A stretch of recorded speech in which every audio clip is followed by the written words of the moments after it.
Sabi nila, kapag mabait ka at masipag sa pag-aaral, ikaw ang tipo ng taong may magandang kinabukasan.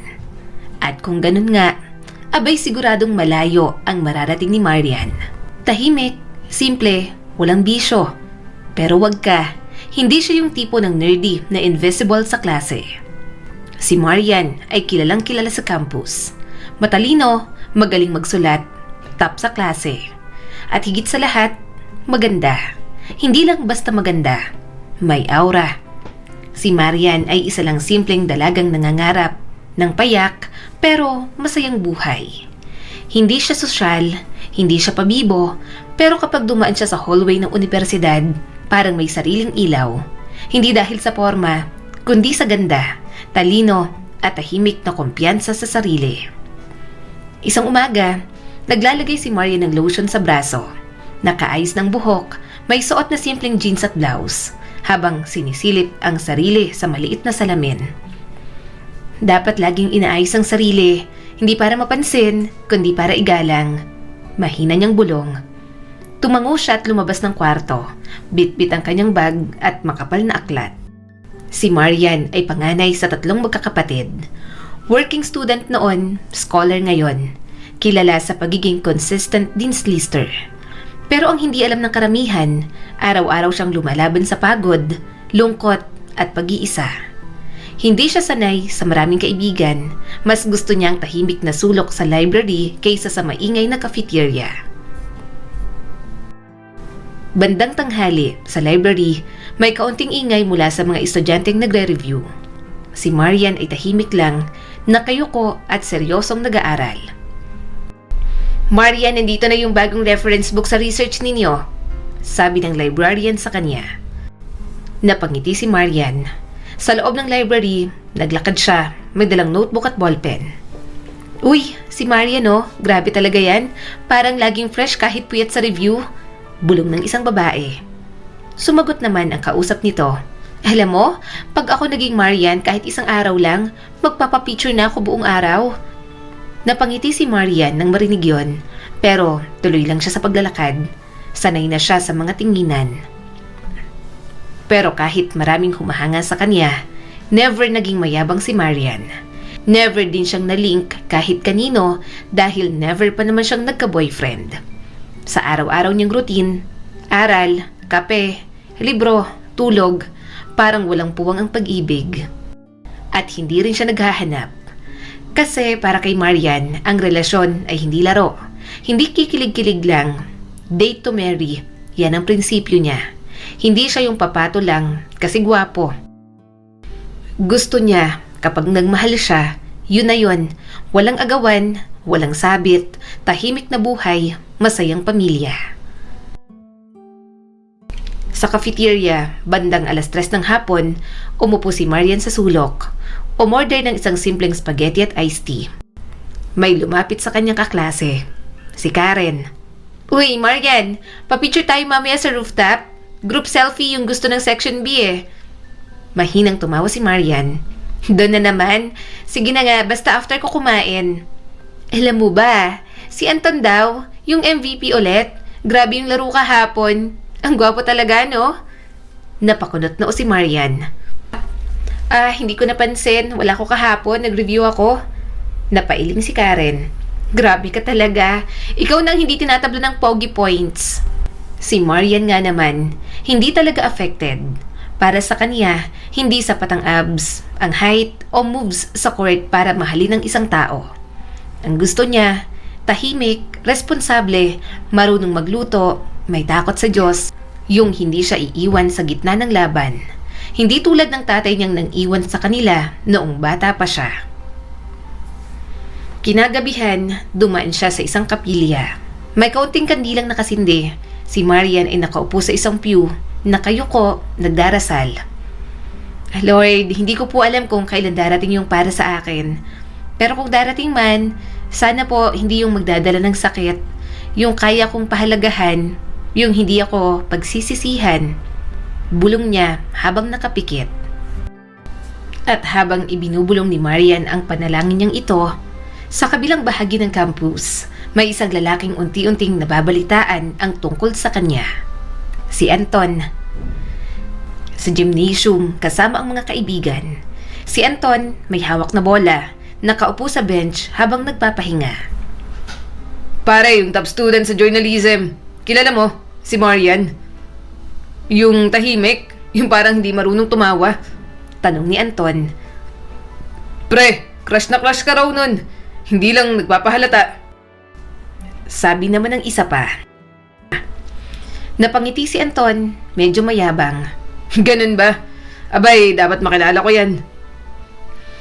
At mula sa isang simpleng kwentuhan, magsisimula ang isang kwento ng paglalapit. Isang kwento ng babaeng matalino at lalaking magulo. Isang kwento ng pagsuyo at pagluha. May mga araw na hindi mo inaasahan. Yung parang simpleng Martes lang, walang announcement, walang sign. Pero doon pala magsisimula ang kwento ng puso mo. Ganun ang araw na yon para kay Marian. Sa mini library, bandang hapon, tahimik ang paligid, may ilang estudyanteng nagbabasa. Si Marian, nakaupo sa likod, focused lang sa laptop. May earphones na nakasaksak pero hindi nakaplay ang music. Ginagamit niya lang para hindi siya kausapin ng tao. Pumasok si Anton, halatang nag-aalangan. Bit-bit ang notebook at ballpen. Naghahanap ng mauupuan hanggang napansin si Marian. Pwede bang makishare ng mesa? Mahina at may kaunting ngiti na tanong ni Anton. Hindi agad tumingin si Marian. Tinanggal ang isang earphone at tumango lang. Sige, mahina niyang sagot. Hindi sanay si Marian na may katabing estranghero, lalo na kung yung estranghero ay si Anton. Oo, kilala niya. Sino bang hindi? MVP ng basketball team. Pogi, maingay, popular, at higit sa lahat, hindi niya tipo. Tahimik ang ilang minuto. Si Anton nakayuko, parang nagbabasa. Pero nagnanakaw ng sulyap kay Marian. Palagi kang nandito? Tanong ni Anton. Tumigil si Marian sa pagtatype pero hindi tumingin. Kapag walang klase, mas tahimik dito. Ang weird mo. Nakangiting sabi ni Anton. Napalingon si Marian, medyo naiinis. Excuse me? O huwag kang magalit. I mean, hindi sa pangit na weird. Kakaiba lang. Tahimik pero parang ang dami mong sinasabi kahit hindi ka nagsasalita. Sandaling katahimikan. Napatingin si Marian. Parang di niya ina-expect na kaya palang magsalita ni Anton ng ganoon. Okay. Hindi yun flattering para kay Marian. Pero somehow, na-curious siya. Hindi dahil sa sinabi ni Anton, kundi sa tono nito. Parang may sinseridad na halong kabado. Sa kantin kinabukasan, mag-isang kumakain si Marian ng sandwich. May lumapit, si Anton ulit, may bitbit na bottled water. Pwede bang makiupo ulit? Tanong ni Anton. Napailing ng kaunti si Marian, pero tinanggap yon. Kung gusto mo, umupo si Anton. Tahimik muna, saka nagsalita. Ang boring mo palang kasama. Napataas ng kilay si Marian. Hindi ba pwedeng ayoko lang ng ingay? Hindi mo talaga ako type, no? Tumigil sa pagkain si Marian. Ngumiti ng bahagya. Ano ba kasi gusto mong mangyari, Anton? Napakamot ang binata sa batok. Wala lang, curious lang ako. Kasi lahat kapag nilapitan ko, parang excited. Pero ikaw, parang wala kang pakialam. At doon niya napagtanto, si Anton pala, nasanay sa pansin. Pero si Marian, hindi siya trophy, hindi siya fan. Sa computer laboratory, makalipas ang ilang araw, may group work. Magkakasama sa isang reporting sina Marian at Anton. Si Marian naka-assign sa research, si Anton sa visuals. Nagawa mo na ba yung PowerPoint? Kalmadong tanong niya sa binata. Medyo, baka gusto mong i-check. Kasi baka sablay ako. Sagot naman ni Anton. Tinanggap ni Marian ang flash drive. Good, at least marunong ka magtanong ngayon. Nagkatitigan, sandaling katahimikan. Pwede bang maging kaibigan mo? Mahinang tanong ni Anton. Halos pabulong. Nakangiti ng kaunti si Marian. Pwede, pero walang bola. Hindi ako madadaan sa pogi points mo. At doon, sa simpleng tanong at simpleng sagot, unti-unting nagkakaroon ng koneksyon. Walang mga bulaklak, walang tsokolate, pero may respeto, may pag-unawa, may pagtatangkang makilala. Walang nakakaalam kung saan hahantong ang lahat. Pero sa puntong ito, hindi pa sugat ang dala ni Anton sa puso ni Marian. Ang dala niyang tanong, pagkalito at baka pag-asa. May mga taong dumarating sa buhay na hindi mo talaga inaasahan. Hindi mo gusto, hindi mo type, pero araw-araw mong nakikita, naririnig, nararamdaman, at bago mo namalayan, parte na siya ng araw mo. Ganito ang nangyari kay Marian. Sa classroom, isang maulap na araw. Group reporting day, medyo kinakabahan ang buong grupo. Si Marian ay isang slide presentation. Si Anton, ayos din ang suot. Hindi uniform, pero formal. May dalang laptop. Nag-practice ka kagabi? Mahinang tanong ni Anton habang inaayos ang projector. Nakatingin si Marian sa papel. Oo, baka mabulol eh. Gusto kong tapusin ng maayos. Kung kabado ka, tandaan mo lang, lahat ng taong yan, may kulang sa tulog. Natawa ng bahagya si Marian. Salamat sa pep talk. Hindi ko yan ina-expect sa'yo. May tinatago rin ako na pagiging useful minsan. Ang gulo, no? Yung dating iniiwasan mo, yun ang ngayon nagbibigay ng comfort. At sa bawat sandaling magkasama sila, unti-unti nagbabago ang tingin ni Marian kay Anton. Sa kantin, pagkatapos ng kanilang reporting, naupo si Marian sa isang mesa, tahimik na kumakain ng turon. Biglang naupo si Anton sa tapat niya at may dala ring pagkain. Okay yung report natin ah. Pwede na akong tumigil sa pagiging varsity. Magiging presenter na lang ako. Napangiti si Marian. Feeling mo naman, ikaw may gawa ng report? Grabe ka naman. Ako yung moral support eh. Tahimik silang kumain. Saglit, saka muling nagsalita si Anton. Anong balak mo after graduation? Gusto kong magturo o magtrabaho sa isang NGO. Simple lang. Hindi ka ba naiinggit sa mga gustong mag-abroad? Magkakotse? Magkakondo? Mas gusto ko ng tahimik na buhay. Yung makakauwi ako araw-araw na walang iniintinding kaguluhan. Ang lalim mo talaga. Sabi pa ni Anton. Hindi niya sinasabi, pero si Anton, curious na curious kay Marian. At si Marian, hindi pa niya inaamin, pero masaya siya sa presensya ni Anton. Sa terminal ng jeep, isang hapon, naglalakad si Marian papuntang sakayan, bitbit ang notebook, biglang bumusina ang isang motor. Si Anton, naka-helmet at kumakaway. Uy, pauwi ka na? Tanong ni Anton. Oo, bakit? Hatid na kita. May extra helmet ako dito. Saglit na pag-aalangan, tumingin si Marian sa pila ng jeep. Mahaba na yon. Sige pero dahan-dahan lang ah. Sa motor ni Anton, habang nasa biyahe, tahimik si Marian sa likod, nakayakap sa bag. Si Anton, seryoso at maingat sa pagmamaneho. Sumigaw ng kaunti si Anton para marinig siya. Boring ba ako?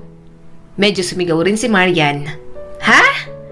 Sabi ko, boring ba akong kasama? Sumigaw pabalik si Marian. Hindi, pero mas okay kang tahimik. Tumawa si Anton, kumakabog ang dibdib ni Marian. Hindi dahil sa bilis ng motor, kundi sa ibang bagay na hindi niya pa mabigyang pangalan. Sa gabing yon, nagbago ang ihip ng hangin. Dahil habang papalapit sa bahay si Marian, napansin niyang ayaw niya pa sanang bumaba. Pagkatapos ng biyahe, bumaba si Marian sa tapat ng bahay nila. Bumaba na siya sa motor, tinanggal ang helmet at tumingin kay Anton. Salamat sa paghatid. Tumango naman ang binata. Text mo ako pag okay ng loob mo sa akin. Napataas ang kilay ni Marian. Bakit mo naman nasabing hindi pa? Pakiramdam ko lang. Pero okay lang. Hindi naman ako nagmamadali. Nakangiting sabi ni Anton. Sa dami ng taong dumadaan sa buhay natin, may isa talagang hindi mo sinasadyang dumating pero mag-iiwan ng baka sa puso mo. At ang masakit, minsan ang akala mong simula ng magandang kwento, yun din palang simula ng bangungot. May mga lalaking magaling lang sa simula, mabait, sweet, puro effort. Pero kapag nakuha na ang gusto, biglang naglalaho ang kilig. Pero si Anton, iba. Siya yung tipo ng lalaki na kahit hindi mo pa sinasagot, parang boyfriend na kung umasta.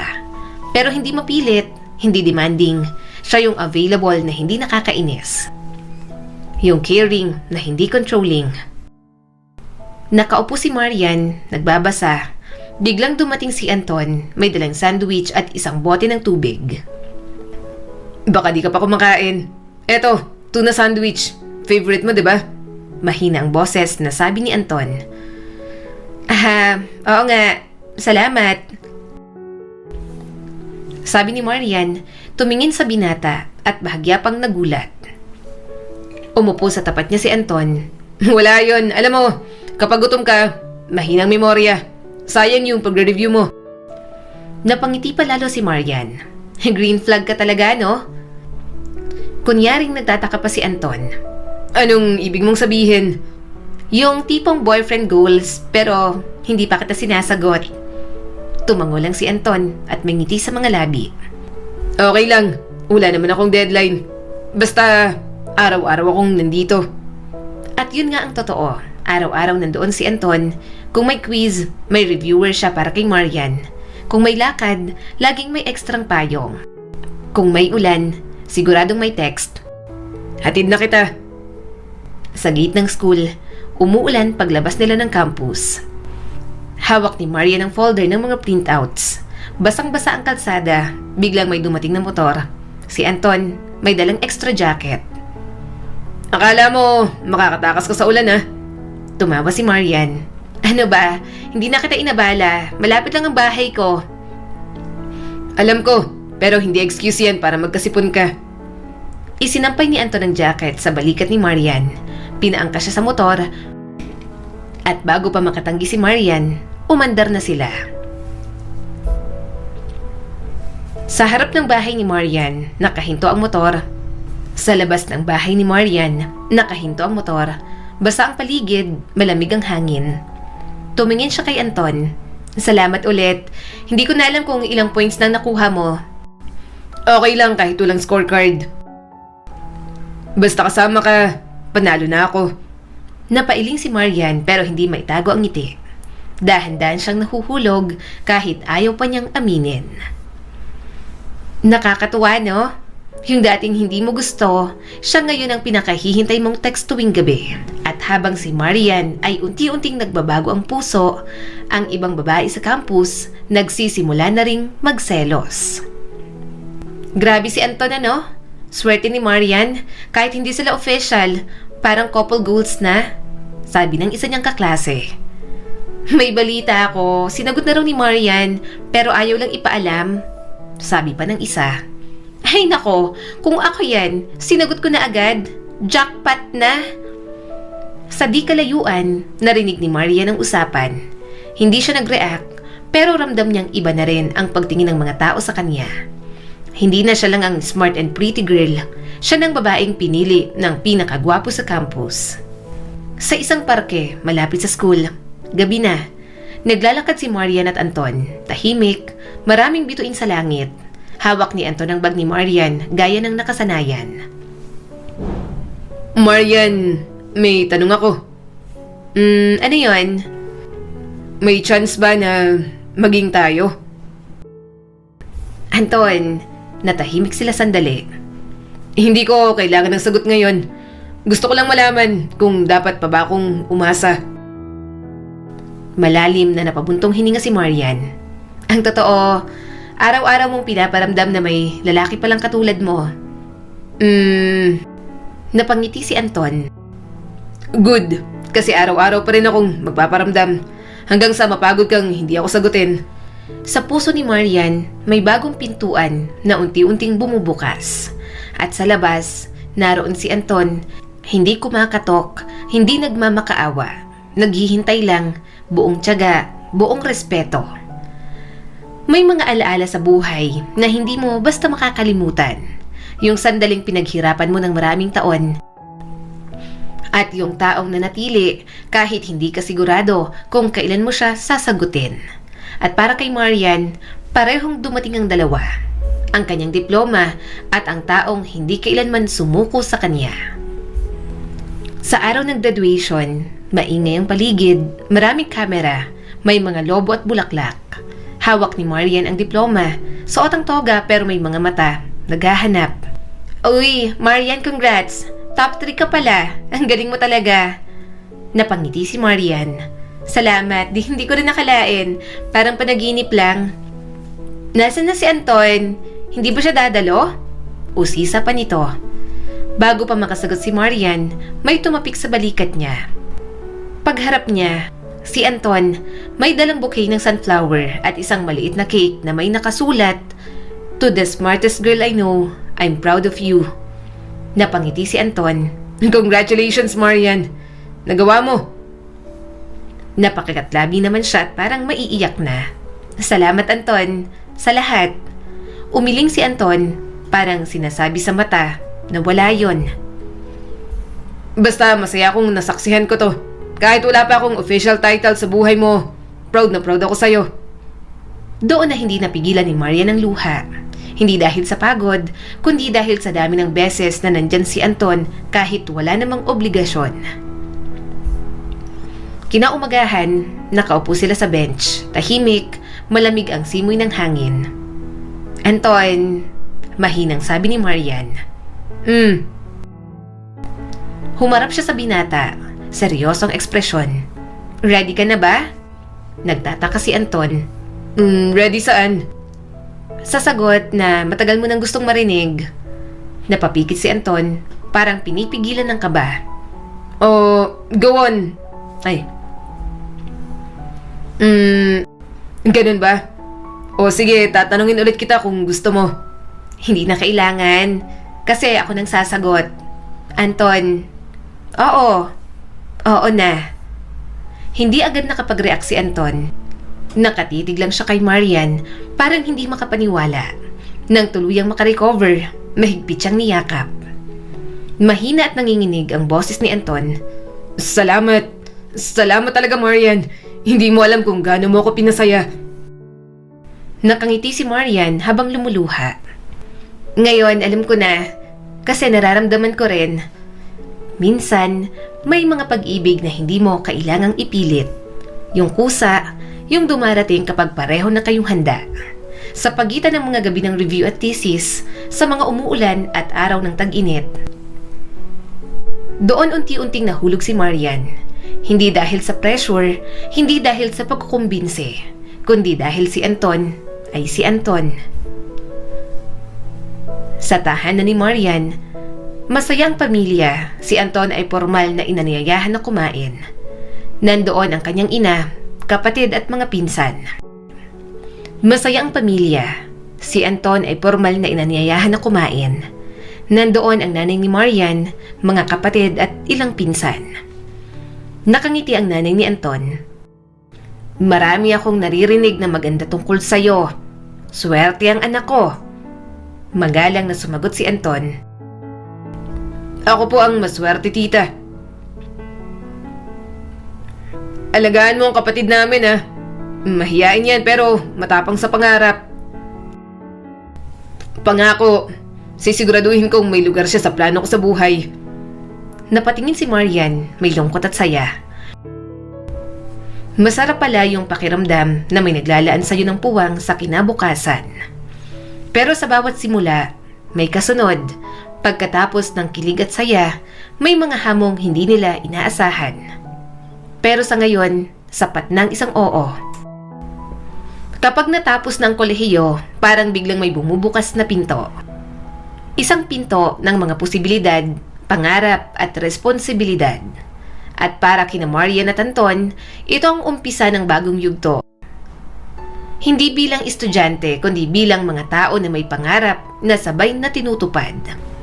Isang umaga, habang magkasabay na nag-aalmusal sa simpleng apartment na inuupahan ni Marian, nandoon din si Anton, magkaharap sila. May tinapay, kape at itlog. May interview ako bukas sa East Point Medical. Sabi ng HR, pasok daw ako sa shortlist. Nakangiting sabi ni Marian. Nice! Ako naman sa wakas, may callback sa tech firm na yon. Yung dati kong ina-applyan. Masigla ring sabi ni Anton. Good sign yan. Mukhang sabay tayong magkakatrabaho. Humigop ng kape si Anton. Kaya natin to, Marian. Konting tiis, konting sipag, makakaipon din tayo. Para sa pangarap nating kasal, yung beach wedding na simple lang pero masaya, tumatango na sabi ni Marian. Maayos ang lahat, maaliwalas ang umaga. Kahit hindi marangya ang buhay, punong-puno ito ng saya at pag-asa. Magkaibang kumpanya ang pinasukan nila, pero halos sabay silang nagsimula. Si Marian bilang admin sa isang clinic. Si Anton, tech support sa isang kilalang kumpanya sa Makati. Isang gabi, sa kanilang unang sweldo, nakaupo sila sa isang fast food restaurant. Simpleng selebrasyon lang. Nag-abot ng burger si Anton kay Marian. First sweldo, first treat. Wala mo ng mamahaling resto. Pero, espesyal pa rin to. Abot tenga ang ngiti ni Marian. Grabe ka naman. Kahit burger lang, basta ikaw ang kasama, masaya na ako. Aba, dapat lang. Next time, ako naman ang magpaplano ng date natin. Ililista ko ang lahat ng gusto mong puntahan. Seryosong sabi ni Anton.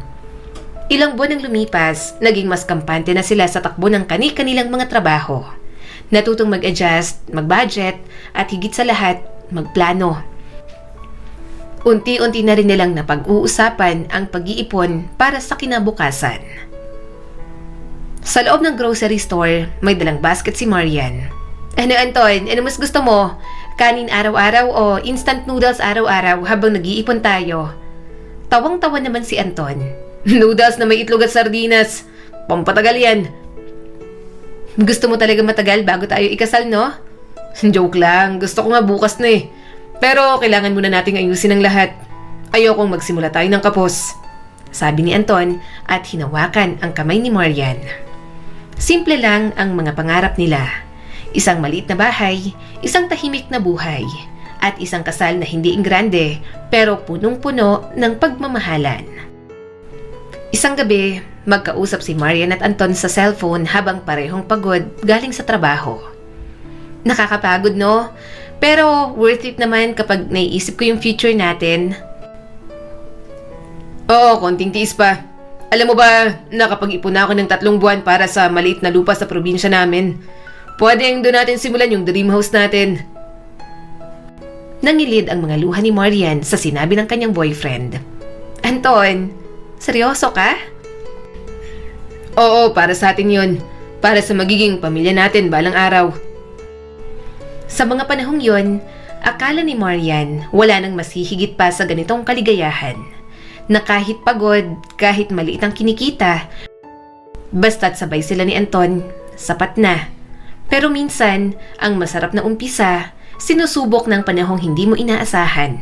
At ang taong inakala mong kakampi mo habang buhay, maaring unti-unting magbago sa harap ng iyong mga mata. May mga gabing hindi mo makakalimutan habang buhay. Hindi dahil marangya, hindi dahil magarbo, kundi dahil yon ang gabing buong puso kang piniling mahalin sa harap ng lahat ng mahal mo. Sa loob ng bakuran ng pamilya ni Marian, bandang 5:00 ng hapon, may maliit na setup ng lamesa sa gitna ng garden. May mga kandila sa paligid, fairy lights at simpleng pagkain. Nakasuot ng puting polo si Anton, medyo kabado habang inaayos ang kutsara. Kaya mo to, Anton. Special to para sa kanya. Mahinang bulong ng binata sa sarili. Lumabas si Marian mula sa bahay. Nakapambahay lang pero ayos ang buhok at natigilan sa nakita. Anton, ano to? Nagulat na tanong ni Marian. Ngumiti si Anton habang inaabot ang kamay ng kanyang girlfriend. Dinner date natin. Surprise. Gusto ko lang iparamdam sa'yo kung gaano kita kamahal. Hindi ito mamahaling restaurant. Walang violinist o 5-course meal, pero sapat na ang presensya nila sa isa't isa. Sa ilalim ng buwan, habang ang liwanag ng mga kandila'y sumasayaw sa kanilang mga mata. Alam mo, kahit pagod ako sa trabaho, pag ganito kakasweet, parang lahat ng stress nawawala. Dahil deserve mo yun. Lahat ng kagandahan, kabutihan at pagmamahal, ikaw ang may karapatan. May halong ngiti at kaba na sabi ni Anton. Tumayo si Anton at sa isang iglap, lumuhod sa harap ni Marian. Anton, anong... Gulat na sabi ng dalaga at napahawak sa bibig. Marian, sa bawat araw na lumilipas, lalo akong napapamahal sa'yo. Ikaw ang kauna-unahang babaeng minahal ko ng totoo. At ikaw na rin ang gusto kong makasama habang buhay. Ikaw ang tahanan ko, kahit saan pa tayo mapunta. Kinuha ni Anton ang maliit na kahon sa bulsa at binuksan yon sa harap ni Marian. Isang simple pero makintab na singsing. Marian Reyes, will you marry me? Tumango siya habang nanginginig ang mga labi. Pinilit ngumiti sa gitna ng luha. Oo, Anton. Oo. Palakpakan at iyakan ang sumunod mula sa gilid. Dahil naroon ang pamilya ni Marian, nanay, kapatid at ilang kamag-anak. Lumapit ang mama ni Marian. Anton, maraming salamat. Mabuti kang tao. Swerte ang anak namin sa'yo. Napalaki namin ng maayos si Marian at mukhang napakaswerte rin niya sa mapapangasawa niya. Tumingin si Anton kay Marian. Ako po ang mas maswerte. Kasi hindi lang mabait, matalino at magandang makakasama ko habang buhay. Kundi ikaw, Marian. Sa gabing yon, tuluyang nabuo ang isang pangarap. Ang pangarap na pinangarap ng bawat dalaga. Mahalin ang buo, tanggapin ang pamilya, at tanungin ang pinakamahalagang tanong ng buhay. At sa mga mata ni Marian, si Anton ang sagot sa lahat. Ang hindi niya alam, minsan, ang pangarap ay may kasamang anino. At sa likod ng matamis na oo, may mga lihim na tahimik na naghihintay ng panahon para lumantad. At bawat kasal, hindi lang gown at singsing ang kailangang paghandaan, kundi ang buong puso, ang pagkatao at ang mundong bubuuin ng dalawang taong nangangako na magsasama habang buhay. Para kay Marian, ito ang pinakamasayang yugto ng kanyang buhay. Pero hindi niya alam, may mga senyales na unti-unting kumakalmot sa kanyang panatag na puso. Sa mall, nagwi-window shopping si Marian at Anton. Nakatingin si Marian sa display ng wedding gowns. Grabe, parang panaginip lang. Dati pinapangarap ko lang magsukat ng ganyang gown. Nakatingin si Anton sa cellphone. Oo, maganda nga. Pero baka naman sobrang mahal. Sayang lang. Natahimik si Marian. Okay. Titingin pa naman ako sa iba. Napansin ni Marian na mas busy si Anton sa phone kaysa sa kanya. Pero hindi niya na lang ito pinansin. Dati, si Anton ang unang nag-aalok ng lakad. Siya ang mas excited sa lahat. Sa date, sa regalo, sa mga plano. Pero nitong mga nakaraang araw, parang may iniisip si Anton na hindi niya masabi kay Marian. Isang gabi, habang nagpaplano sila sa budget ng kasal, sa maliit na table ng apartment ni Anton, may listahan ng mga gastusin. May laptop, notebook, at calculator. Anton, ito yung breakdown ng suppliers, photographer, catering, gown, venue, yung simbahan, okay na rin. Masiglang sabi ni Marian. Tumitig lang si Anton, halatang wala sa mood. Grabe, ang laki pala ng gastos. Hindi ba pwedeng civil wedding na lang muna? Napatigil si Marian. Akala ko ba gusto mo rin ng simbahan? Wala pa nga tayong masyadong binabayaran, tapos... Kasi Marian, hindi lang naman kasal ang iniisip ko. Marami pa rin akong bayarin. Alam mo naman yan. Medyo may inis na sabi ni Anton. Oo, alam ko. Kaya nga gusto ko sanang sabay tayong magdesisyon. Hindi na gaya ng dati si Anton. Parang palaging may kulang. Minsan, hindi na siya nagpaparamdam buong araw. Minsan, online nga sa Messenger pero hindi nagre-reply. At tuwing tatanungin ni Marian, ang sagot ay simpleng, sorry, pagod lang ako. Huwag mo na akong kulitin. Nasa parke sila sa paborito nilang tambayan isang araw. Tahimik ang paligid, may ilaw ng poste at malamig ang hangin. Anton, may problema ba? Mahinahong tanong ni Marian. Dati, ang saya-saya natin. Ngayon, parang ikaw na lang ang laging may dahilan para umiwas. Tumawa ng pilit si Anton. Grabe ka naman. Pagod lang ako. Yun lang yun. Huwag mong gawing big deal. Hindi big deal? Hindi ba kasal natin to? Parang ako lang ang excited. Walang sagot si Anton. Tumingin lang siya sa malayo. May mga oras na ang katahimikan ay mas malakas pa sa sigaw. At sa katahimikan ni Anton, unti-unting nararamdaman ni Marian ang pangamba na baka hindi siya ang priority, na baka hindi na siya ang dahilan ng mga ngiti, na baka may iba na. Sa bahay, mag-isa si Marian. Hawak-hawak niya ang isang lumang picture nila ni Anton noong college. Nasa cafeteria, nagtatawanan, simpleng masaya. Anton, nasan ka na? Yung dating ikaw, yung taong nagluto ng dinner para sa proposal, yung taong naglakad sa ulan para lang dalhan ako ng favorite kong kakanin, yung taong pinangarap ko sanang makasama habang buhay. Bulong niya sa sarili. Napaluha si Marian, ngunit pinunasan lang niya ito at tumayo. Pero si Marian, hindi siya tipo ng babae na susuko agad. Kahit hindi niya alam kung saan siya hihingi ng kasagutan, pipilitin pa rin niyang ituloy ang kasal dahil sa paniniwala niya, maaaring pansamantala lang ang lahat. Maaaring bumalik pa si Anton sa dati. Pero ang hindi niya alam, may mga kasinungalingan na nagsisimulang mamuo at sa harap ng altar, hindi lahat ng I do ay sincero. Ang kasal ay isa sa pinakamahalagang araw sa buhay ng isang babae. Pangarap ng marami ang maglakad sa gitna ng simbahan, suot ang puting damit habang hinihintay ng lalaking minamahal sa harap ng altar. Ngunit paano kung ang panaginip ay may bahid na kaba? Paano kung sa gitna ng palakpakan, may puso palang natatakot? Umaga ng kasal, sa bahay nila Marian, maaga siyang nagising, tulala sa harap ng salamin habang inaayusan. Naku, ang ganda mo naman, Ma Marian. Ang swerte ni Sir Anton, sabi ng makeup artist. Salamat po. Pilit ang ngiti na sagot ni Marian. Pero sa loob-loob niya, nanginginig ang kanyang mga kamay. Iniisip niya ang mga nagdaang linggo, ang panlalamig, ang pag-iwas, ang mga tanong na walang sagot. Hindi ito takot. Siguro pagod lang ako. O baka na-overwhelm. Bulong niya sa sarili, pero alam niyang hindi lang yon. Habang naghihintay sa bridal car, nakahanda na si Marian. Bit-bit ng tito niya habang lumalakad papunta sa sasakyan. Sa loob, may malamig na simoy ng hangin. Pamangkin, sigurado ka ba sa desisyon mo?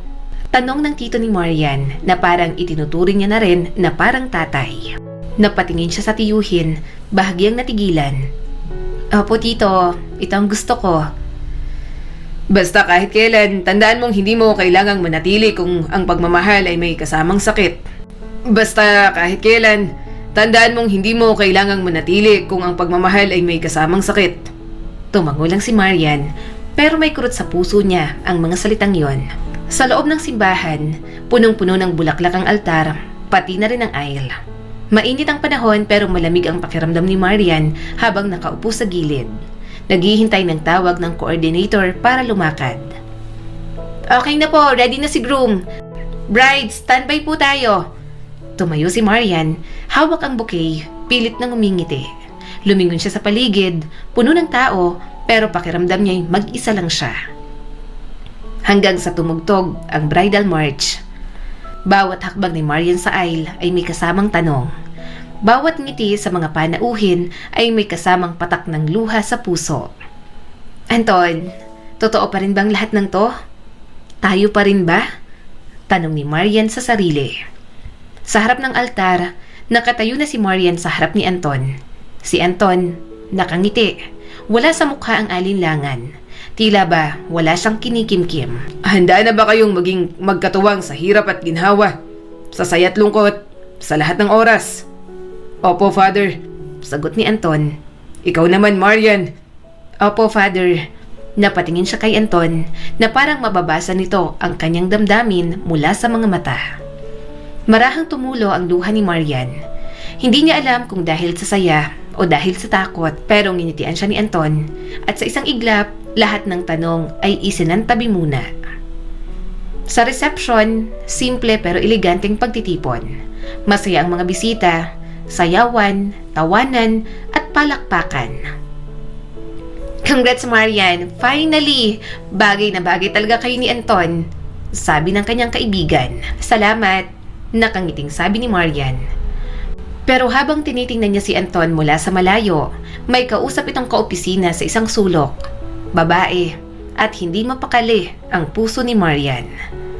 Ang kasal nila ay naisakatuparan. Ang mga pangarap nila ay tila abot kamay na. Pero hindi lahat ng kasal ay nagsisimula sa perpektong kwento. Minsan, may mga palatandaang sinubukang huwag pansinin, mga katotohanang itinaboy muna sa likod ng isip.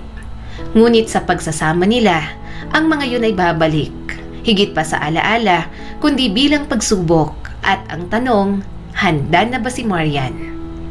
Ang bagong kasal kadalasan ay pinaniniwala ang pinakamagandang simula, isang panibagong kabanata, isang tahanan, isang pangarap.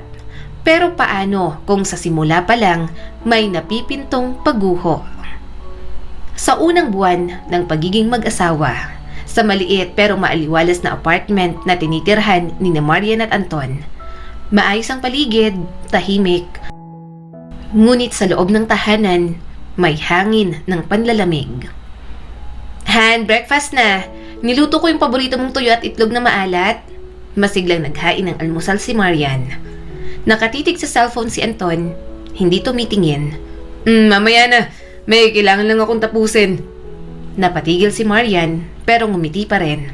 Sige, mainit pa naman yan. Tahimik siyang umupo. Pinanood si Anton na tila ba laging may kausap sa cellphone. Laging nagmamadali, laging wala sa bahay. Kinagabihan, nakahiga na si Marian, nakatalikod si Anton. Nakabukas ang ilaw ng cellphone nito. Han, okay ka lang ba lately? Parang ang dami mong iniisip. Mahina at maingat na tanong ni Marian. Mainit naman ang tono ng kanyang asawa. Ang kulit mo. Hindi ba pwedeng pagod lang ako sa trabaho? Pasensya na. Lumipas ng ilang minuto, tahimik pa rin. Pero sa puso ni Marian, may kirot. Parang hindi niya nakilala ang lalaking kasama niya sa iisang kama. Naglilinis si Marian sa bahay, nakasuot ng duster, naka-ponytail. Pawis na pawis pero nakangiti habang nagkukusot ng labada. Hindi niya iniinda ang pagod, hindi niya iniinda ang tahimik na bahay. Ang mahalaga, ginagampanan niya ang papel bilang asawa. Pero sa bawat paghugas ng pinggan, sa bawat salansa ng labada, may mga tanong siyang kinikimkim. Isang tanghali, si Marian naghintay kay Anton sa isang karinderya. Magtatatlong oras na. Ano ba to? Hindi sumasagot si Anton. Late lang siguro. Baka na traffic. Bulong niya sa sarili at medyo kinakabahan. Tumunog ang cellphone, isang text mula kay Anton. Sorry, hindi na ako makakahabol. May emergency meeting. Napatingin siya sa paligid, isang mag-asawa ang sabay na kumakain. Nagkatawanan pa habang nagsusubuan. Si Marian, napayuko at sa gitna ng masarap na adobo sa harap niya, napawi ang gana. Han, may nakita kong murang furniture set sa online. Pwede nating palitan yung luma nating mesa? Masayang sabi ni Marian. Walang gana si Anton, may hawak na tasa ng kape. Wala tayong budget. Tsaka okay na yung mesa. Pwede pa naman, di ba? Hindi pa naman sira. Akala ko kasi mas maganda kung mas maayos. Pabulong na sabi ni Marian. Tumayo si Anton, medyo iritable. Ganyan ka naman. Palaging may gusto. Akala mo madaling kumita ng pera? Natahimik si Marian, nangilid ang luha sa mga mata. Napag-usapan kasi nila ni Anton na sa unang taon ng pagiging mag-asawa, hindi na muna siya magtatrabaho dahil plano na nga nilang magkaroon ng anak. Hindi ko naman sinasadya. Gusto ko lang namang ayusin ang bahay natin. Unti-unti, ang dating maginoo, ang dating gentleman ay nagbago. Ang dating sweet, naging masungit. Ang dating mabait, naging malamig. At si Marian, na natiling tahimik, umaasang babalik ang dating Anton. Habang mag-isa si Marian sa apartment, nasa sofa, yakap ang unan, tahimik ang bahay. Umiiyak si Marian habang hawak ang wedding photo nila. Nasa na yung pangako mo, Anton? Yung sabi mong aalagaan mo ko na kahit kailan ay hindi mo ko paiiyakin. Minsan mahina lang ang ulan, unti-unting binabasa ang puso, hanggang sa hindi mo na namalayang basa ka na pala, nilalamig, nag-iisa, at tinatanong mo ang sarili, ganito ba talaga ang pag-aasawa?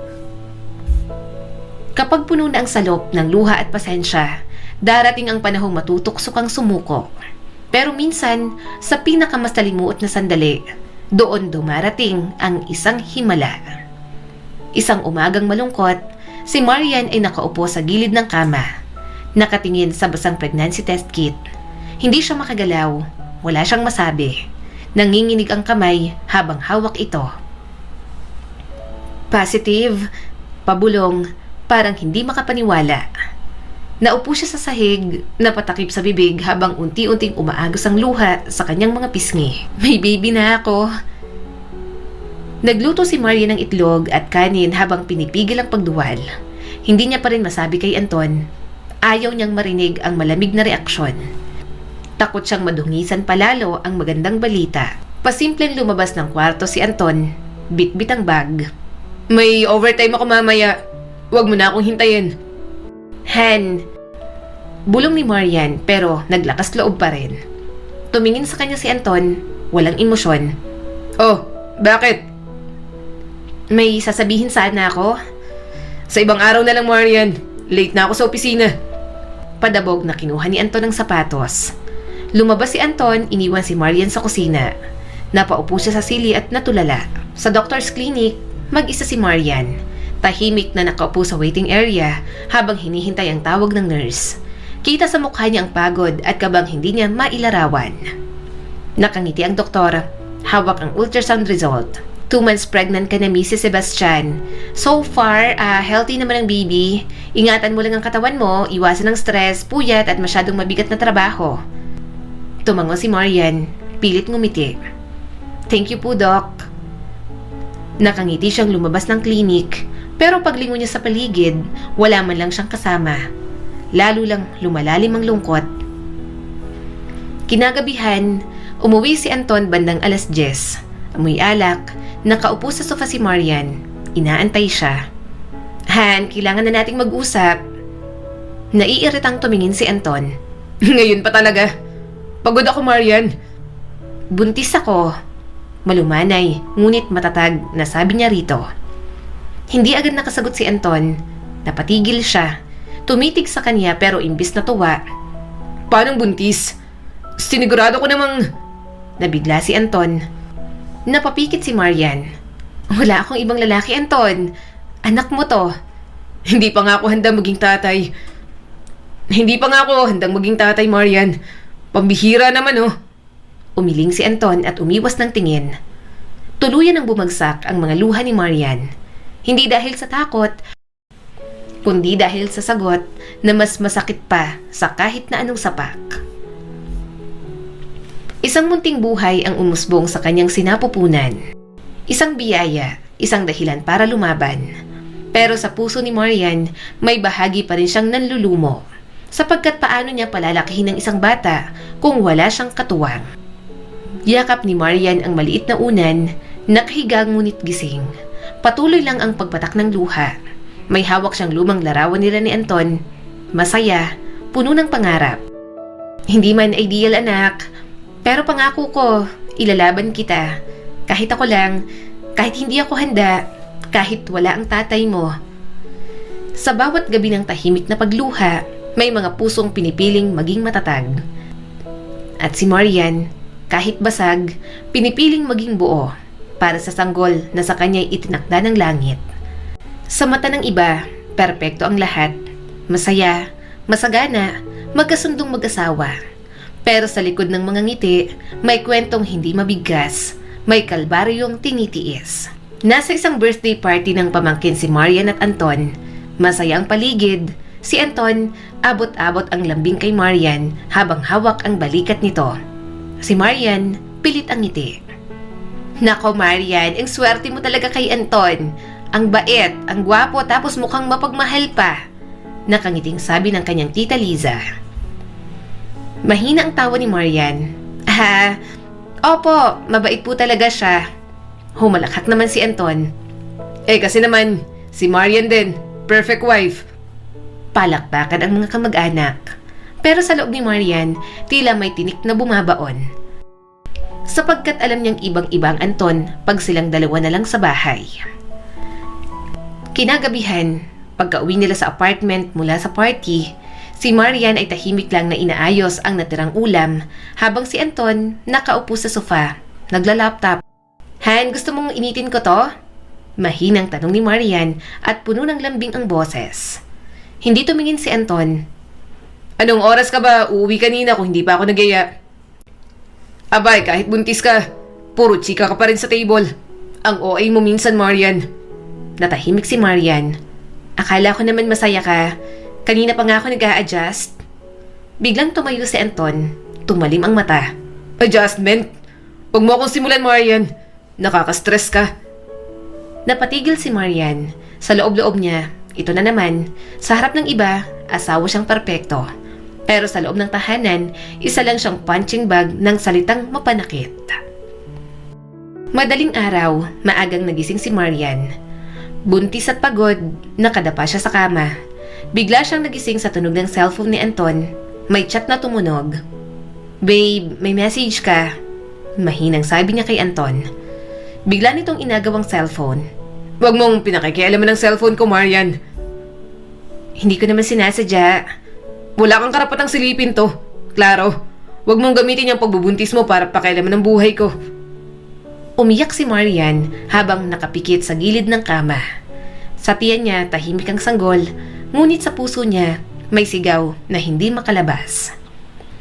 Sa labas ng tahanan, si Anton ay tinitingala. Mapagmahal, maalaga, responsableng asawa. Ngunit sa loob ng 4 na sulok ng kwarto, isang demonyo ang kanyang anyo. Nagpunta si Marian sa mall isang araw. Habang namimili siya ng gamit para sa sanggol, nakita niya si Anton may kasamang ibang babae. Magkadikit, masaya, nakatawa habang sabay na kumakain ng ice cream. Anton? Nag-aalangan, nanginginig ang kamay na sambit ni Marian. Nagulat si Anton pero agad nagbago ang anyo. Si Trina, office mate ko. May kailangan lang siya at nagpapatulong sa akin. Halatang nag-aalangan si Trina. Hi, nice to meet you. Finally, na-meet ko na rin ang asawa ni Anton. Ngumiti si Marian pero hindi umabot sa kanyang mga mata. Sa loob niya, parang may pumutok na lobo ng tiwala. Ginagamit niyang pangalan ng asawa para sa kanyang kalaswaan. At si Marian, tahimik, hindi dahil mahina, kundi dahil sinusukat pa niya kung hanggang saan siya kayang apak-apakan ng taong minahal niya ng buo. Sa bawat paghinga ni Marian, may bigat na hindi kayang sukat. Sa bawat tahimik na gabi, may luha na dahan-dahang tumatakas mula sa kanyang mata. Hindi na ito ang pag-ibig na inakala niya, at lalong hindi ito ang tahanang pinangarap niyang buuin. Hawak-hawak ni Marian ang maliit na pajama ng sanggol. Habang nakaupo sa gilid ng kama, pinipilit niyang tahiin ito. Tahimik, maririnig lang ang mahina niyang hikbi at ang pagbagsak ng ulan sa bubong. Anak, pasensya ka na. Hindi ko man kayang ibigay sa iyo ang perpektong pamilya. Gagawin ko ang lahat para mahalin ka ng buo. Dumampi ang luha sa damit na tinatahi niya. Hinawakan niya ang tiyan, nanginginig ang kamay hindi dahil sa lamig, kundi sa bigat ng damdaming kinikimkim. Kinaumagahan, habang nagluluto si Marian, pumasok si Anton galing sa labas. Amoy alak, magulo ang buhok at parang bagong gising. Dala ang bag at hindi man lang tumingin sa asawa. Hindi ka umuwi kagabi? Nakaupo na agad si Anton, walang pakialam. May overtime. May kailangan tapusin sa opisina. Hindi mo man lang sinabing okay ka? Hindi ka man lang nag-text? Pumitik ang daliri ni Anton. Timplahan mo na lang ako ng kape, yung matapang. Agad na natahimik si Marian. Tumalikod siya, pinigilan ang sarili. Sa kanyang loob, may gumuguhong bahagi. At sa bawat tikom na bibig, may sigaw na ayaw nang makulong. Sa klinik, may check-up si Marian. Naglakad siya at mag-isang pumunta roon. Wala si Anton, wala ring pakialam kung anong araw na ng pagbubuntis. Habang tinitingnan ng doktor ang ultrasound, hindi mapigilang mapangiti si Marian. Ayan siya oh, mukhang malusog. Congratulations, mommy. Napangiti si Marian ng bahagya. Salamat po, Doc. Siya po nagpapalakas sa akin ngayon. Sa loob ng simbahan, araw ng linggo, mag-isang pumasok si Marian. Umupo sa pinakahuling upuan, hawak ang rosaryo, nakayuko, tahimik na umiiyak. Lord, kung ito po ang tinatawag nilang sakripisyo sa ngalan ng pagmamahal, sana wag niyo po akong hayaang mawala sa sarili ko. Kung hindi man siya matutong umibig sa akin ng buo, turuan niyo po akong tanggapin yon. Basta wag lang po ako mawalan ng lakas para sa anak ko. Sa puntong yon, ang simpleng dasal ni Marian ay naging sandigan. Hindi para sa kasal, hindi para sa asawa, kundi para sa sarili niyang katinuan. Nakahiga na si Marian sa kama. Si Anton, hindi pa rin umuuwi.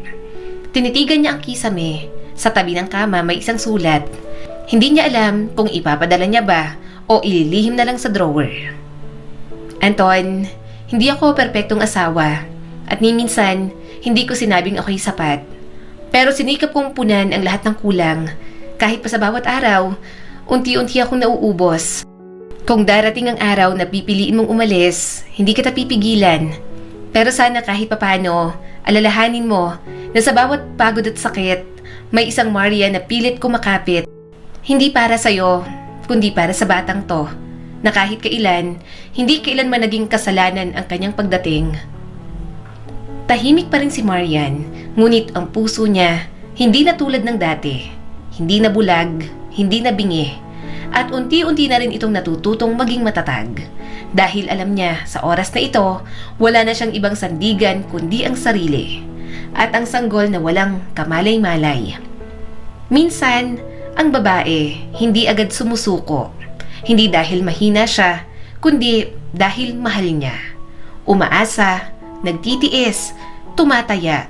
Hindi para sa sarili, kundi para sa pamilyang pilit niyang binubuo kahit tila wasak na ito sa loob. Ganyan si Marian at sa kabila ng lahat, pinipili niya pa ring manatili. Sa kwarto, isang umaga, si Marian nakapwesto sa gilid ng kama. Marahang pinupunasan ang mukha ng asawa gamit ang malamig na bimpo. Amoy alak pa rin si Anton, kahit buntis na, si Marian pa rin ang nag-aasikaso sa kanya. May kaunting ngiti sa labi niya, hindi dahil masaya siya, kundi dahil pilit niyang kinukumbinsi ang sarili na baka sakali ay magbago pa ito. Anton, kung para sa amin, para sa anak natin, sana kaunting pagbabago lang. Hindi mo ba ako naririnig kapag sinasabi kong pagod na rin ako? Pero ang sagot ni Anton, hilik, wala. Isang pader na lang ang kaharap niya gabi-gabi. Habang nagluluto sa kusina, marahang hinaplos ni Marian ang kanyang tiyan.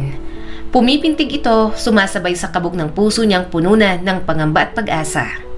Nagpapakain siya sa lalaking halos wala nang pakialam, pero pilit niyang itinataguyod ang tahanan. Anak, balang araw maiintindihan mo. Ginagawa ko to kasi gusto ko buo tayo. Ayokong lumaki kang tinatanong kung nasaan ang tatay mo. Ayokong matulad ka sa akin, anak. Sa ospital, nakaupo si Marian sa pantry habang nakatingin sa litrato nilang mag-asawa sa cellphone. Larawan ng kasal nila, ng engagement, ng mga panahon na akala niya'y simula na ng happily ever after. Ngunit ang mga ngiti roon, ngayon ay tila paalala na lang ng isang panaginip. Uy, Marian, okay ka lang? Parang lutang ka na naman. Tanong sa kanya ng isang katrabaho na buntis din. Kahit buntis, pinilit ni Marian na makabalik sa dating trabaho. Dahil ang usapan nila ni Anton na kaya siya magre-resign ay para bumuo ng sariling pamilya, hindi na nito nagawang panindigan. Nakangiti ng bahagya si Marian. Okay lang, pagod lang siguro. Alam mo naman, buntis life. Ngumiti siya pero sa loob niya, gusto niya nang sumigaw. Gusto niya nang umiyak, pero hindi pwede. Hindi pa ngayon. Sa loob ng CR, hating gabi, nagising si Marian. Habang natutulog si Anton sa sala, tahimik siyang umiiyak sa banyo. Dala-dala ang mga bills, tubig, kuryente, ospital, groceries, lahat sa kanya nakasalalay. Nakatingin si Marian sa salamin. Kaya pa, Marian, konti na lang. Pag may anak na kayo, baka sakaling mahalin ka niya ulit. Sinubukan niyang paniwalain ng sarili na may darating na araw na sa paglabas ng sanggol, magbabago ang ihip ng hangin. Sa ultrasound room, solo ulit si Marian. Nakatitig siya sa screen habang kumakabog ang puso sa tuwing naririnig ang tibok ng puso ng sanggol. Sa puntong yon, hindi si Anton ang laman ng isip niya, kundi ang batang darating na tila siya ang tanging liwanag sa madilim niyang mundo. "Nako, mukhang baby boy po ito, mommy," masayang sabi ng doktor. Napangiti si Marian, bahagyang lumuha. "Baby boy, sana maging mas mabuting lalaki ka paglaki mo, anak." At doon, kahit papaano, nahanap niya ang panibagong lakas. Isang pangako na ipupunla sa puso. Maaring pilit niyang pinipinturahan ng kulay ang isang mundong unti-unti nang nawawala ng liwanag. Maaaring pinili niyang manahimik kahit ang mga sigaw ay nais nang kumawala. Ngunit hindi ibig sabihin nito ay wala siyang damdamin. Ang bawat babae, kahit ilang ulit pa siyang magmahal at masaktan, darating ang araw na mapupuno na rin. May mga luhang hindi kailanman nahulog sa pisngi, hindi dahil wala ng sakit, kundi dahil napagod na ang puso. At ganyan si Marian. Sa bawat araw na lumilipas, parang pakaunti na lang ng pakaunti ang kanyang lakas. At ang pag-asang akala niya'y matibay, ngayon ay manipis na parang alikabok. Hating gabi na, hindi pa rin makatulog si Marian. Nakatalikod si Anton sa kanya. Naririnig niya ang malalim na paghinga nito, huni ng mga himbing na wala sa isip ang pasaning-pasa ni Marian sa araw-araw. Nakadantay ang kamay ni Marian sa tiyan, halos 7 buwan na siyang buntis. "Anton," mahinang tawag ni Marian. "Napapagod na ako. Hindi mo man lang ba nakikita kung gaano ako nagsusumikap? Hindi mo ba naririnig kapag tahimik lang akong umiiyak gabi-gabi?" Walang sagot, tila bangin ang pagitan nila sa iisang kama.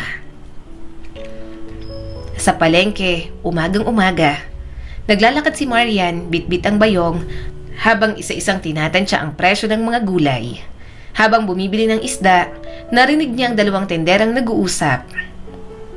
"Oh, ayun na naman si Marian, yung asawa ni Anton. Sayang, ang ganda talino, no? Ang bait pa.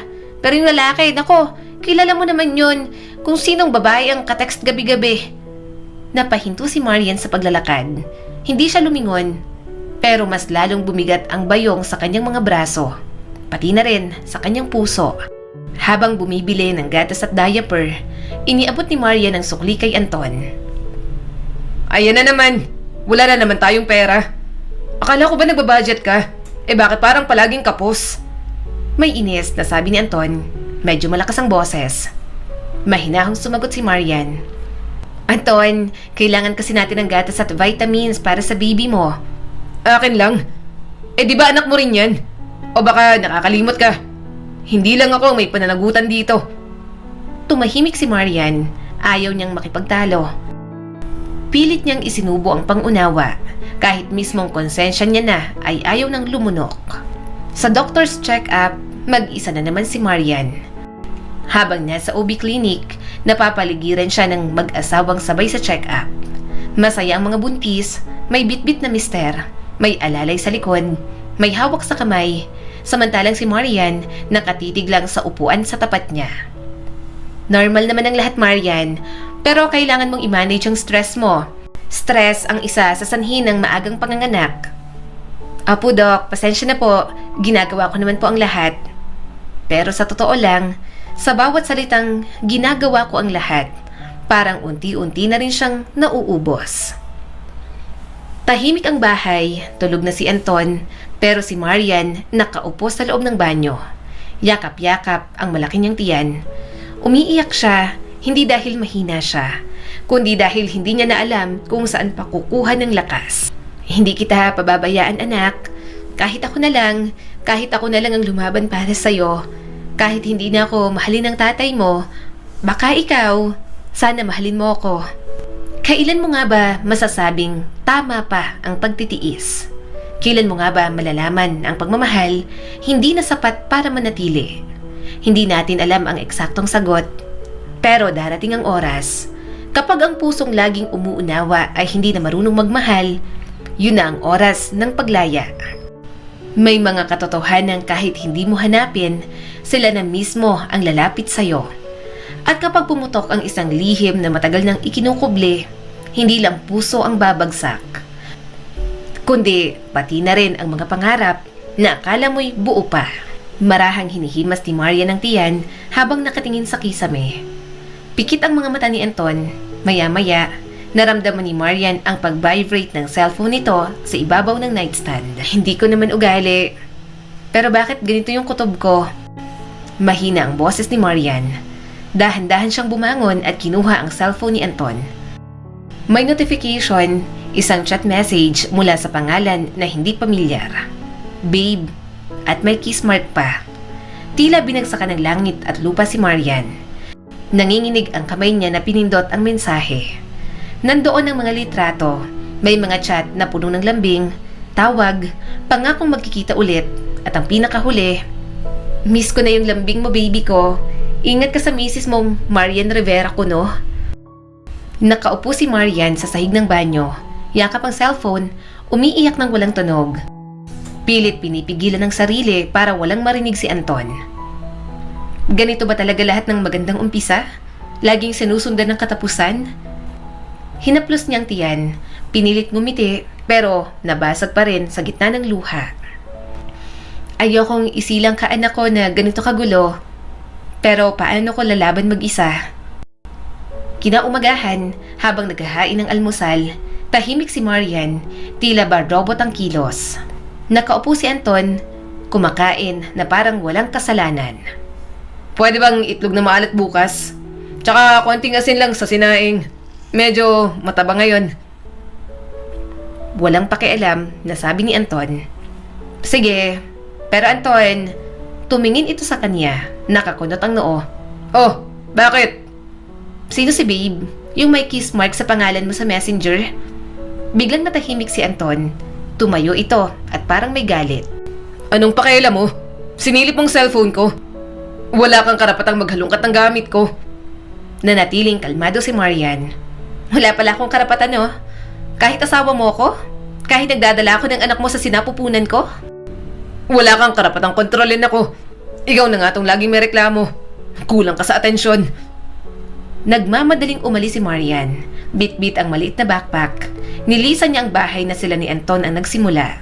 Nakasuot siya ng jacket, naka-face mask, pero hindi niya kayang itago ang namamagang mga mata. Habang nasa jeep, pauwi sa bahay nila, pilit niyang pinigilan ang pagluha. Ngunit ang katahimikan sa paligid ang lalong nagpapalakas sa bawat pintig ng puso niya na durog na durog. Hindi lang puso ni Marian ang nadurog, kundi pati ang pagkatao niyang matagal ng napakabait, nagtitiis at nagtatanggol sa pamilyang wala na palang balak siyang ipaglaban. Kailan nga ba sasapat ang kabutihan? At bakit sa huli, ang mga mabubuti, sila pa ang palaging nasusugatan? Naglalagay ang kanyang ina ng mainit na tuwalya sa likod ni Marian habang nakaupo ito sa papag. Tahimik silang dalawa, wala nang kailangang salita, sapagkat alam ng kanyang ina kung ano ang nangyari. Anak, hindi kita pababayaan.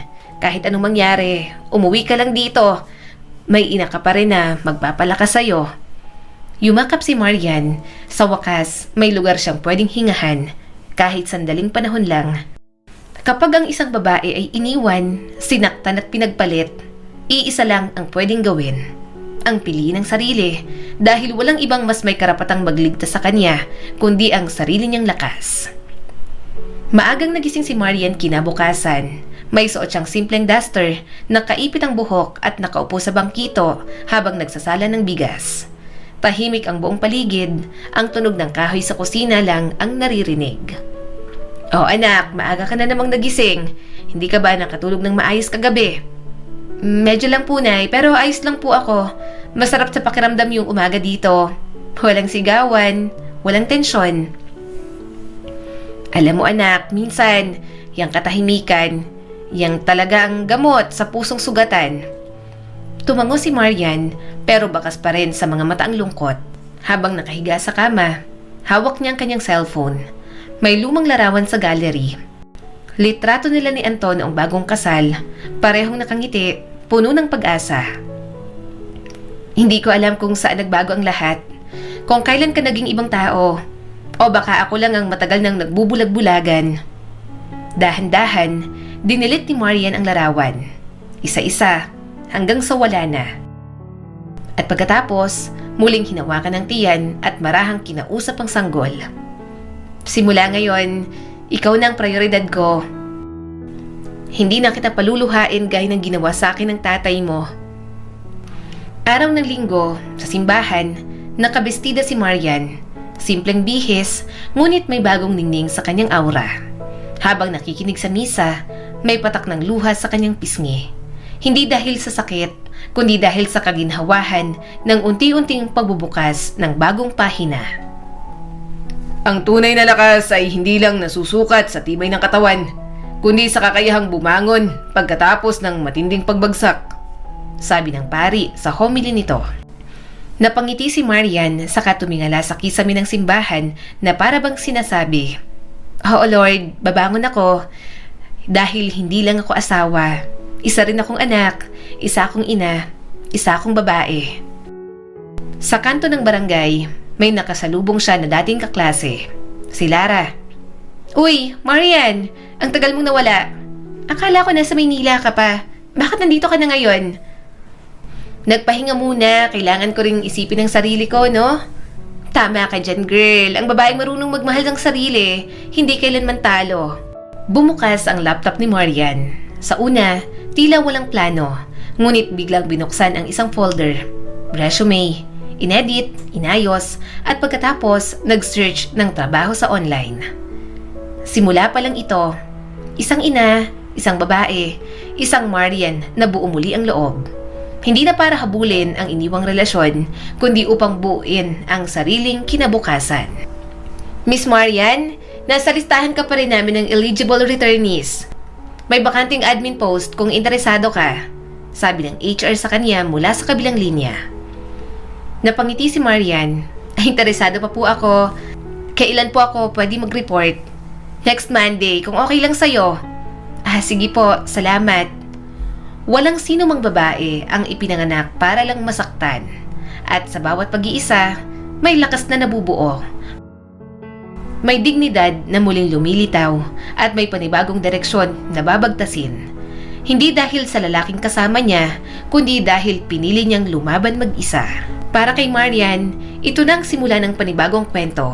Ang kwento ng isang ina na lumaban para sa sarili at para sa anak. Lunes ng umaga, muling pumasok sa opisina si Marian. Maaga pa lang, handa na siya. 8 buwan na rin ang lumipas mula nang makapanganak siya. Pumayag naman ang kanyang ina na ito na ang mag-aalaga sa bata habang siya ay muling babalik sa trabaho.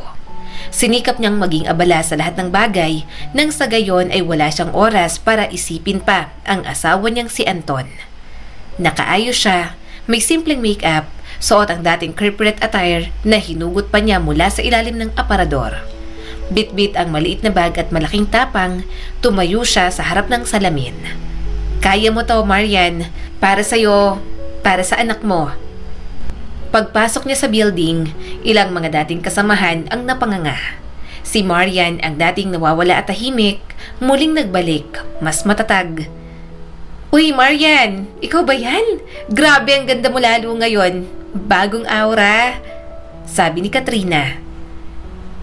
"Siguro kasi ngayon ko lang ulit minahal ang sarili ko." Sa lunch break sa kantin, habang kumakain ng packed lunch, lumapit ang dati niyang boss na si Sir Roland. "Marian, salamat sa pagbabalik. Alam kong hindi naging madali ang pinagdaanan mo. Pero heto ka, lumalaban." "Salamat sir, sa second chance. Hindi ko na po siya sasayangin." "Hindi mo kailangang patunayan ang kahit na ano, Marian. You're already enough. Proud kami sa'yo." Sabi pa ng kanyang boss. Bahagyang tumulo ang luha ni Marian, pero sa pagkakataong ito, luha na ng pasasalamat. Mabilis na lumipas ang mga taon. Pagka-uwi niya galing sa trabaho, sinalubong siya agad ng anak niyang si Liam. Bit-bit ang isang papel. "Nay! Nay! Top 2 po ako sa exam! Tingnan mo!" "Anak, ang galing mo naman. Ang bait talaga ni Lord, binigyan niya ako ng anak na katulad mo." Yumakap si Marian sa anak. Mahigpit, buo, tulad ng pangakong kahit kailan, hindi niya na ito pababayaan. Hawak niya ang isang tasa ng kape. Nasa labas ng bahay, pinagmamasdan ang tahimik na gabi. Nakatingala siya sa langit, tila kinakausap ang mga bituin. Anton, kung nasan ka man, sana alam mong hindi ko sinira ang pamilya natin. Pero ako na ang nagdesisyon na buuin ang sarili ko dahil kung hindi ako kikilos, sino pa? Nagbukas ng maliit na tindahan si Marian online. Nagbebenta ng baby essentials, damit at accessories. Ginamit niya ang konting ipon at tulong mula sa kaibigan. Grabe Mars, sold out agad ang stocks mo sa onesies. May pre-order pa, sabi ni Katrina sa kanya. Thank you Mare, tuloy ang laban. Kahit paunti-unti, basta para sa anak ko. Lumipas pa ang mga panahon. Isang araw ng linggo, habang naglalakad sila ni Liam papunta sa simbahan, may nadaanan siyang lalaki. Halos hindi niya makilala sa una. Si Anton, payat, tila walang sigla. May kasamang babaeng halatang buntis. Napatingin si Marian, saglit lang, walang salita. Si Anton ang unang umiwas ng tingin. Si Marian, isang ngiti na may kapayapaan. Wala na akong galit. Wala na rin akong puwang para sa sakit. Sa totoo lang, salamat Anton. Dahil kung hindi mo ako sinaktan, hindi ko matatagpuan ng ganitong lakas. Bulong ni Marian sa kanyang sarili. Hindi naging madali ang daan ni Marian. May sugat, may luha, may panahong gusto niya nang sumuko. Pero sa bawat hakbang, pinili niyang bumangon. Hindi lang bilang ina, hindi lang bilang asawa, kundi bilang isang babae na muling ipinaglaban ang sarili. Ngayon, masaya na si Marian sa bagong buhay. May trabaho, may negosyo, may anak na puno ng pangarap. At higit sa lahat, may kapayapaang hindi kayang bilhin ng kahit na sino. Ang oras, kahit kailan, hindi mo pwedeng dayain. At ang karma, kahit paanong tago o takbo mo, makikita ka niya. Para kay Marian, sapat na ang katahimikan. Pero para sa mga katulad ni Anton, may araw din. Abala si Marian sa pagbabalot ng orders. Marami siyang bagong customers at repeat buyers. Si Liam naman ay tumutulong sa paglalagay ng stickers sa mga packages. Nay, yung kay Mommy Trina po na-check out na po ulit. Oo anak, magaling ka na talagang assistant. Ganyan lang tulungan tayo palagi. Masiglat, masaya ang muting tahanan nila. Maliwalas, tahimik at payapa. Habang namimili ng mga supply sa mall, isang pamilyar na boses ang narinig ni Marian. Marian! Medyo garal-gal ang boses ni Anton. Paglingon niya, halos hindi niya makilala si Anton. Namumutla ang balat, mukhang hindi naliligo ng maayos. Wala nang kinang ang dating malamodelong itsura nito. Oh, Anton. Kumusta ka na? Si Liam ba yun? Oo, malaki na siya. Grade 2. Tahimik si Anton, hawak niya ang kamay ng isang bata. Hindi masaya ang mukha nito, halatang pagod at may bitbit na problema. Nabalitaan ng mga dati nilang kapitbahay, si Anton ay tinanggal sa trabaho dahil sa embezzlement. Natuklas ang gumagamit ng pondo ng kumpanya para sa bisyo, alak, babae at sugal. Ang batang babaeng ipinagpalit niya kay Marian, iniwan siya matapos manganak. Mare, narinig mo ba? Si Anton nabalita sa HR group chat. Wala na raw mapasukang trabaho. Lulong na raw sa bisyo. Iniwan na din ang kinakasama niya. Malalim na napabuntong hininga si Marian. Hindi ako masaya sa nangyari. Pero hindi ko rin pwedeng sabihin na hindi niya deserve yun. Tahimik ang gabi. May ulan sa labas. Si Marian abala sa packaging pero pansamantalang huminto. Napatingin siya sa larawang frame ni Liam sa graduation nito sa preschool. Salamat Panginoon, sa lahat ng sakit, sa lahat ng bigat, binigyan mo pa rin ako ng pagkakataong bumangon. Tumulo ang luha niya, hindi dahil sa sakit, kundi sa tahimik na tagumpay. Habang nagpapacheck up si Liam sa public clinic, nagkataong naroon din si Anton. Sa Charity Lane, mag-isa, wala ni isang kasama. Si Marian dumaan lang, Tumigil, tumitig, at sa unang pagkakataon, nagsalita muli. Anton, sana maalagaan mong sarili mo. Hindi para sa iba, kundi para sa'yo. Nangangatog ang boses ni Anton. Marian, patawad. Hindi ko kayang bawiin lahat. Pero salamat sa lahat. Sa'yo ko lang naramdaman ng tunay na pamilya. Pero sinayang ko. Tumango si Marian. Walang galit, walang paninisi. Isang huling sulyap at tumalikod na siya. Mula roon, tuluyan na niyang nilisan ang anino ng kahapon. Lumipas ang ilang taon, lumaki si Liam na matalino at mabuting bata.